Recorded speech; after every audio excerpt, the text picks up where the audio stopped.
આ ઉત્સવની વાત આપણને બધાને એક સાગર બધા 6, 7, 8 ઉત્સવ ભેગા થઈ જાય છે એટલે સમૂહમાં આટલા ઉત્સવ જોઈએ. કારણ કે માણસો બધા સમૂહમાં ભેગા થાય એટલે ઉત્સવો મોટા સમૂહ ભેગા થઈ જાય. એટલે જુદા જુદા આપણા ઉત્સવો છે એકાદશી દાડે જ આવે છે. પવિત્ર એકાદશી છે દિવસે બધા શુભ કર્મો પણ થાય છે. કારણ કે ચોમાસું હોય ત્યારે હવે બધા શુભ કાર્ય થઈ શકતા નથી. પણ જ્યારે ભગવાન જાગે, ભગવાન તો અખંડ જાગેલા જ છે, હોતા નથી. આ તો એક ભાવના છે પુરાણોની કથા કે ભગવાનને બળી રાજાએ વશ કર્યા, તે પાતાળમાં ગયા અને એની પાસે ત્યાં પાતાળમાં રહ્યા 4 મહિના સુધી. એને પછી આ અત્યારે એકાદશી દાડે જાગૃત થયા છે, એવી કથા પુરાણની છે. એટલે એ રીતે આજે ભગવાન જાગ્યા છે. પણ જો ભગવાન ઊંઘી જાય તો આપણું બધાનું ખરું એ થઈ જાય. પણ ભગવાન ઊંઘતા જ નથી, કાયમ જાગ્રત છે અને આપણને જાગ્રત રાખે છે કે આપણા જે કંઈ ભૂલો થતી હોય, કંઈ આપણા આગુ પાછું થતું હોય એમાંથી આપણને જાગ્રત કરે છે કે ભાઈ હવે જાગો જાગો. જેમ પેલા રોઈન ફરનારા હોય ને શહેરની અંદર ચોકીદારો કે જાગો જાગો, પણ હવે એમાં જો કેન જાગે નહીં ને હુઈ રહે તો ચોર આવે તો લૂંટી જ જાય. જાગ્રત કરે છે છતાં હુઈ રહે તો પછી ભગવાનનો વાંક નથી એની અંદર, આપણે જ ઊંઘી રહ્યા છીએ. તો જે ભગવાન એમ આપણને જાગ્રત હંમેશને માટે આદો કાવે છે. પણ આપણો એક ઉત્સવ છે અને ઉત્સવ નિમિત્તે આપણે કે ભગવાન હોઈ ગયા, ભગવાન આ પ્રમાણે રહી ગયા, હમણાં જાગ્યા, એ તો આપણા એક ભક્તિભાવ, હૃદયના ભક્તિભાવને માટેની બધી વાત છે. પણ હંમેશા જાગ્રત રહીને આપણે એના જો ભક્ત થઈએ છીએ તો એ આપણને હંમેશા જાગ્રત રાખે છે અને આપણું રક્ષણ પણ કરે છે દરેક રીતે આપણું. કારણ કે આપણે તો માનવ છીએ એટલે માનવ અનેક રીતે બીજા દૂષણો વ્યસનો બીજા ત્રીજામાં જતો રહે અને અનેક રીતના કુકર્મો રીતે, તો એનાથી પણ જાગ્રત હંમેશા રાખે. જાગો જાગો જાગો એટલે જાગો શું છે કે ભૂલ તો જાગવું પડે. તો આ એકાદશી જાગૃતની એકાદશી પ્રબોધની કહીએ છીએ અને એને દિવસે આવા ઉત્સવો થાય છે. ઉત્સવ પ્રિય માનવ, કે આપણા ભારતની અંદર ઉત્સવ પ્રિય છે જેને એવા માનવો છે બધા. એટલે દરેક માણસને ઉત્સવ ગમે. તો એવા આનંદ છે, એ આનંદ ભગવાનનો છે. આનંદ છે આ દુનિયાની વસ્તુનો નથી, કે આપણા પદાર્થોમાં નથી, કે આપણી સંપત્તિમાં નથી, પણ આનંદ એ ભગવાનમાં છે. ભગવાનનો આનંદ છે અને એ આનંદ આપણને થાય એને માટે આપણો ઉત્સવ થાય છે. કારણ કે એ પ્રમાણે ભગવાનને સંબંધ કરીને સર્વ પ્રકારે નિર્ગુણ થવાય છે. બધા આપણા પ્રસંગો તો છે એ માયાના ભાવ છે. માયાના ભાવથી જેટલા આપણે ઓતપ્રોત થઈએ એટલે માયાની અંદર આપણે રહીએ અને જેથી કરીને આપણને અંધકારમાં જઈએ છીએ ને આપણા આનંદ જન્મ ઉભા થાય. પણ ભગવાનનો સંબંધ થાય છે ત્યારે એકદમ પ્રકાશ થાય. સૂર્ય ઉદય થાય, પ્રકાશ પ્રકાશ પ્રકાશ થઈ જાય. ગમે તે નાની જગ્યાએ હોય મોટી જગ્યાએ અંદર તે પણ જાગૃત થઈ જાય છે.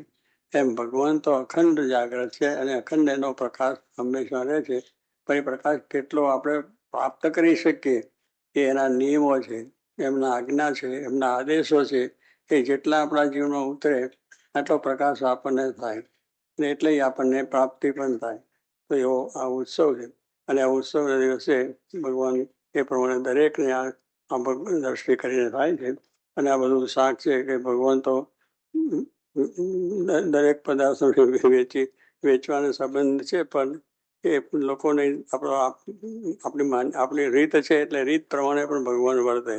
આપણે શાક બકલું વેચતા હોય તો એ પણ વેચે, આપણે બધા ધંધો કરતા હોય તો એ ધંધો કરે. એટલે ધંધો નિર્ગુણ છે એનો. એના ધંધોની અંદર કોઈ સ્વાર્થ કે પરમ નથી. આપણા હિતને માટે, આપણા કલ્યાણ માટે આ તો લૌકિક રીતે ધંધો છે. આ પરમાર્થ ધંધો છે અને દિવ્ય ધંધો કે આપણે એક સંબંધ કેમ થાય, એની સ્મૃતિ કેમ થાય એટલા માટે. કારણ કે એમની જેટલી સ્મૃતિ થાય એ ભગવાનનો સંબંધ કહેવાય. બાકી બજારમાં વેચીને વેચે છે એની પણ છે, પછી તો આપણે લઈએ છીએ અને દઈએ છીએ, પણ એમાં ભગવાનનો સંબંધ નથી. પણ કેવળ આપણા શરીરના સુખ માટે આપણને પ્રાપ્ત થાય. મહારાજે વડતાલને અમદાવાદ મંદિર કર્યા, પછી ઉત્સવ તો બધે થતા હતા, પણ પછી મંદિર બેઠા અને ઠાકોરજી બેઠા એટલે મહારાજે કહ્યું કે આ પૂનમથી એકાદશીથી પૂનમ સુધી એ આ ઉત્સવ કરવો. એટલે ત્યાં દર્શન કરવા હરિભક્તો આવે ને કરે છે. અમદાવાદમાં એ પ્રમાણે થાય છે.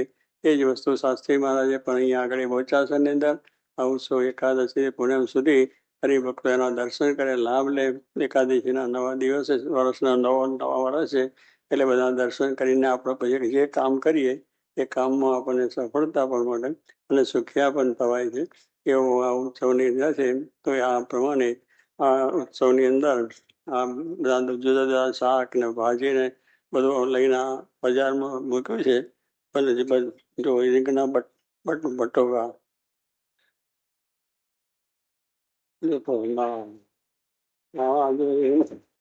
બજારમાં રીંગણા આવે છે. આ રીંગણાની અંદર કેટલા સુંદર છે, સારા છે, એકદમ કુણા છે અને ખાવે તેને શાંતિ થાય એવા છે.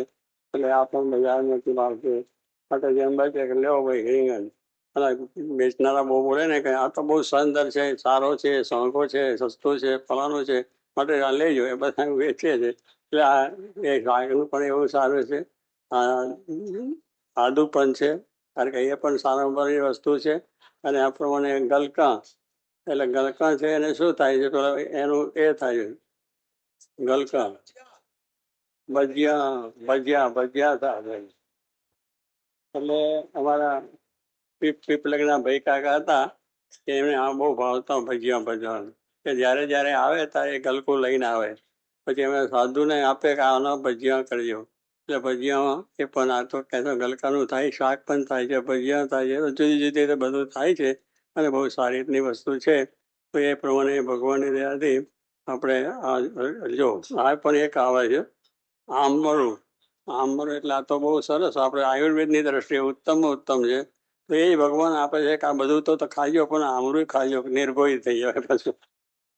એટલે ભગવાન બે રીતે ખબર રાખે છે, કારણ આ બધું ખાઈએ કેટલું પચે ને કેટલું એનું એ કરે આપણને રોગી કરે. તો પણ એક કહ્યું છે કે આને પણ ઉપયોગ કરજો તમે. અને એ રીતે મહારાજ ભગવાન છે માટે બધાને આશીર્વાદ છે કે આવી રીતના આપણા કામની અંદર આપણી આ ઉત્સવ સારી રીતે ઉજવાય. બધા આ સ્મૃતિ કાયમ પણ રાખજો. કહેવાનું શું કે મહારાજે કહ્યું કે આપણે જે કંઈ શાંતિ છે એ ભગવાનના ચરિત્રો ગાવા સુરમાને એટલે ગાવાથી, સાંભળવાથી, મનન કરવાથી શાંતિ થાય છે. એટલે ઉઠતા, બેસતા, નાતા, ધોતા સર્વ ક્રિયામાં ભગવાનનું ભજન થાય એવું સર્વને બળ મળે અને આ પ્રમાણે શાંતિ પણ થાય અને આપણા વિશે ભગવાન વિશે વિશેષ નિષ્ઠા સમજણ થાય. એ જ મહારાજની પ્રાર્થના. આ મૂળા છે. મૂળા છે એટલે અત્યારે શિયાળામાં બહુ સારા મૂળા ખાવાના. પણ હજ પછી શું મૂળો કેવું કહે બપોર પછી નહીં. તો કહેવત કરી છે કે સવારે મૂળો ખાઈએ પણ બરોબર, બપોર પછી ખાવાની વાત છે. પણ નિરોગી સારા જેટલા શિયાળામાં મૂળાનો પણ મહિમા છે એ છે. એટલે આમાં જો આ બે વેપારી આવ્યા હતા. હા, કેને છે આદુ પણ બહુ આપણે વૈદિક રીતે ઉપયોગ એનો પણ થાય, એટલે બધો ઉપયોગ થાય છે. તો એવું છે. હવે આ બે વેપારી એમનો આયા, તમે જોયા બે વેપારી? એક આપણા અને પેલા એક આદુ ફેર પાછા નથી પડ્યા તમે નહીં. આદુ ફેન ભગવાન જો આદુ ફેન પાછા ના પડે તો આપણે કઈ રહીએ નહીં ઠેકાણું. એ તો આપણે ભગવાન ભજ કર્યા જ કરે તો જ આપણે થાય છે. તો કે બીજું એમને ભગવાને દુઃખી નથી કરવાનું. એમાં આપણા શું નામ વેદજ્ઞ સ્વામી અને આ બાજુ ભગવત ચરણ જો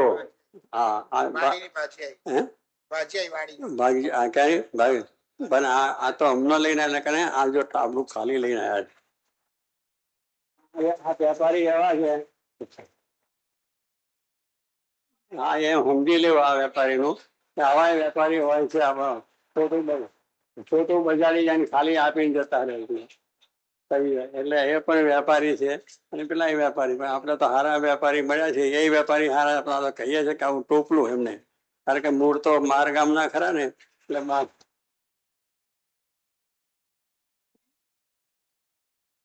જય સ્વામિનારાયણ. આવા જ વિશિષ્ટ પ્રસંગો સાંભળવા માટે કૃપા કરીને લાઈક કરો, તમારા વિચારો કમેન્ટમાં શેર કરો અને અમારી ચેનલને સબસ્ક્રાઇબ કરવાનું ભૂલશો નહીં.